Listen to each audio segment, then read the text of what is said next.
Today on Rappler, Cardinals pray for unity and cooperation as the conclave to elect the next Pope begins.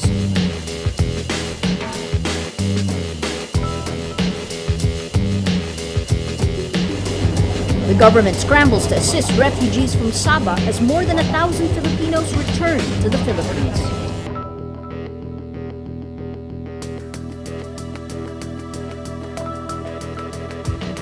And North Korea threatens to wipe out a South Korean island.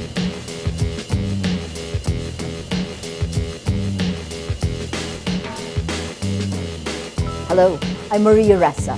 Welcome to Rappler, your social news network.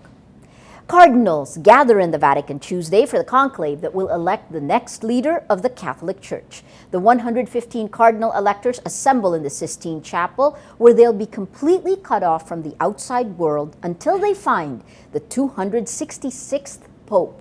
The prayers begin with a special Mass in St. Peter's Basilica.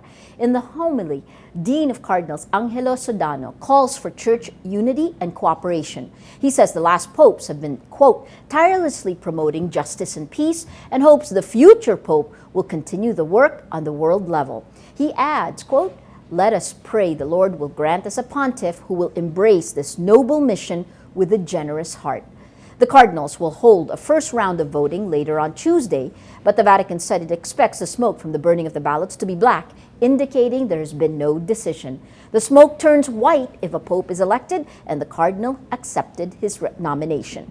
At least 77 votes, or a two-thirds majority, is needed to elect a pope. Vatican observers say there's no clear frontrunner to succeed Benedict, though three candidates emerge as favorites: Italy's Angelo Scola, Brazil's Odilo Scherer, and Canada's Marc Ulay, all of them conservatives in the same mold as Benedict. But the Vatican rumor mill also cites cardinals from Austria, Hungary, Mexico, the Philippines, South Africa, and the United States, many of them inspiring pastoral figures in their communities. Cardinal Luis Antonio Tagle is seen as a remote contender in the search for a new pope. As cardinals go into conclave, Catherine Visconti travels to Tagle's hometown and files this report. Luis Antonio Tagle, called the Great Asian Hope for the papacy, is in Vatican City to elect a new pope in the conclave. In his hometown of Imus Cavite, you don't have to look far for traces of Tagle, the priest and the person. Here in the town center, there's a monument showing his father's long lineage in Imus. Tagle and politician Dick Gordon share a common ancestor, General Jose Tagle. Like the cardinal, the general was described as a man who came from a good family but lived a simple life. Tagle grew up about a block from the town center. He was raised in this house by middle-class parents who worked in a bank and were devout Catholics. Tagle's parents are not there when we visit. His aunt's house looks empty, and many of those who work with Tagle at the parish refuse to talk. At the cathedral where Tagle served as bishop, the staff say he ordered them to refuse media interviews until a new pope is named. The church frowns upon speaking to media before the conclave and overtly campaigning for the papacy. Tagle, known for being an approachable and modest pastor, is a local legend. He once rode a tricycle at dawn to deliver Simbang Gabi Mass after the priest who was supposed to say it got sick. Tagle's photo is everywhere at the local Our Lady of the Pilar Catholic School, proof of his support for children. The principal says it's thanks to Tagle's influence that a wealthy patron donated the lot where the school now stands. He is really very influential. The most intimate view about the Philippines' top Catholic leader comes from his old friend.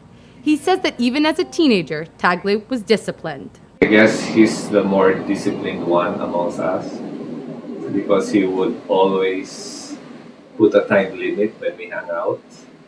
Yes, he would say, I can give you guys, let's say, 30 minutes because I still have some things to do. Tagle is known in Imus for his baritone voice at Mass, and as a teenager, he loved music. He listens to, at the time, we listened to Motown music and the music of usually mellow sounds, R&B. Jackson 5. Tagle had simple tastes.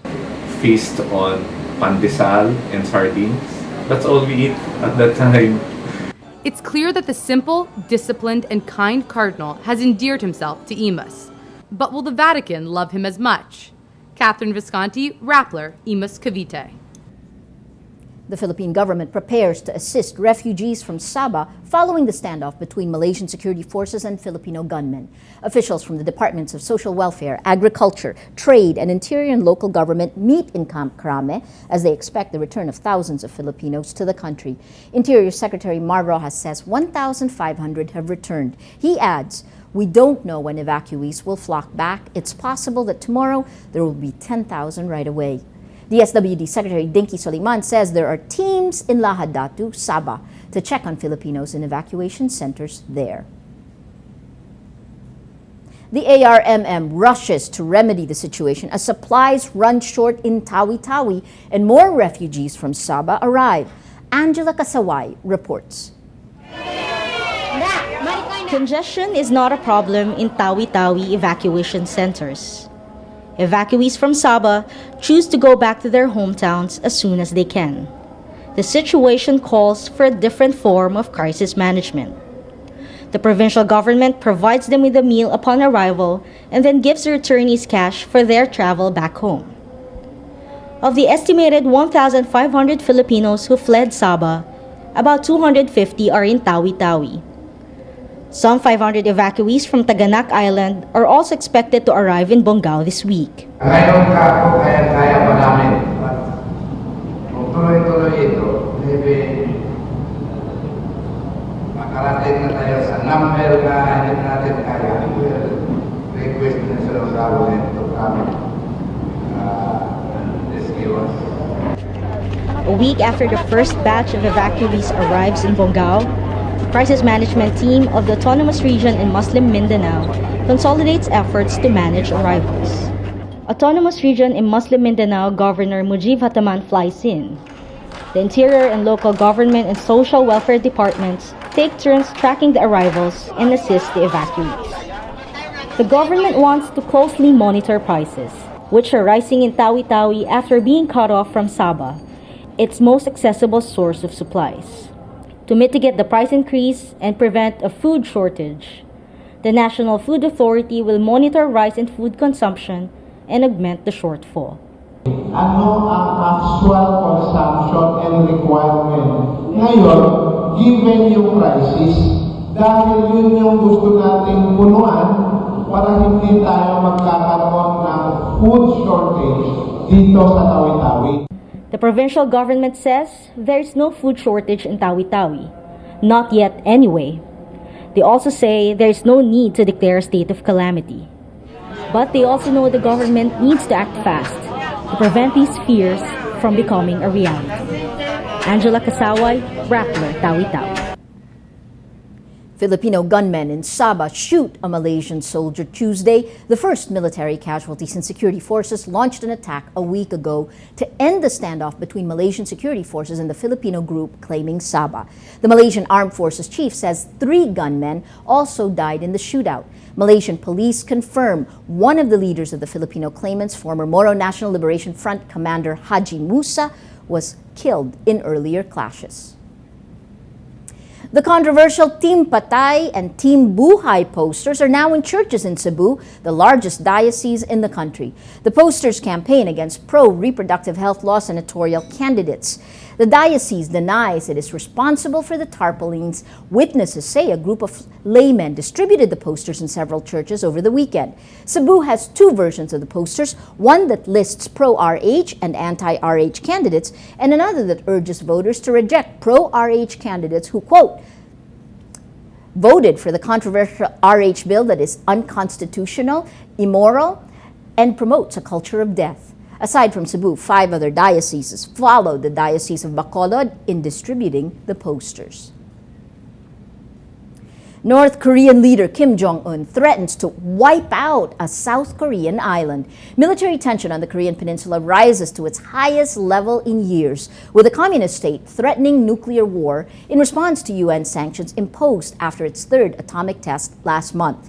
North Korea also announces it's unilaterally ending the 60-year-old Korean War armistice and non-aggression pacts with Seoul in protest of a joint South Korean-U.S. military exercise that began Monday. The latest threat to the border island of Baingyong, which has around 5,000 civilian residents, appears credible and carries the weight of a previous incident. In 2010, the South Korean naval vessel Shonan was sunk in the area of Baingyong, killing 46 on board. Later that year, North Korea shelled the nearby island of Yongpyong, killing 4 people. An administrative official on Baingyong says civilian emergency shelters on the island have been fully stocked and all village councils put on high alert. Well, let's now look at Rappler's Wrap for today, a list of the 10 most important events around the world you shouldn't miss. At number 5, Falkland Islanders on Monday vote overwhelmingly in favor of remaining a British overseas territory. Some 92% of the island's 1,672 eligible voters turn out to deliver a 98.8% yes vote. Some say the vote sends a strong message to Argentina, which earlier derided the poll as illegal. Argentina, which invaded the islands in 1982 before its troops were ousted by a British task force, maintained its dismissive line about the vote. At number 7, Venezuela faces a bitter election fight with acting President Nicolas Maduro and opposition leader Enrique Capriles in a flurry of name-calling. On April 14th, Venezuelans will vote for the successor of the late Hugo Chavez. Thousands of Chavez's supporters turn out as Maduro officially registered his candidacy. Chavez picked Maduro as his successor in his last public appearance before his cancer surgery in December. And at number 8, in a report Tuesday, inspectors say British police ignored evidence of sex abuse by late TV presenter Jimmy Savile for 50 years. A police investigation in January said Savile was a predatory sex offender who hid, quote, in plain sight behind his fame to rape and assault victims. For the full top 10, visit Rappler.com's The Wrap. Every story on Rappler has a mood meter, which gives you 8 emotions to choose from. Click how you feel, and your vote comes down to the mood navigator in the middle of the front page, which crowdsources the mood of the day. It also gives you the top 10 stories which have gotten the most votes on their mood meter. If we take a look today, we're going from Rome, elaborate rituals to elect 266th Pope, 42% amused, 29% don't care, 17% inspired. Interesting for Asia's largest Roman Catholic nation, to Sabah, which is actually where the mood of the day comes from. It's ours, insists Malaysian PM, 80% angry, contributing to the mood of the day. Well, bright red, today, most people are angry. Well, that's Rappler's Newscast for today, Tuesday, March 12, 2013. Visit Rappler.com and watch our Newscast Monday to Friday. Tell us how you feel on our mood meter and help us crowdsource the mood of the day. I'm Maria Ressa. As we say at Rappler, tomorrow begins today.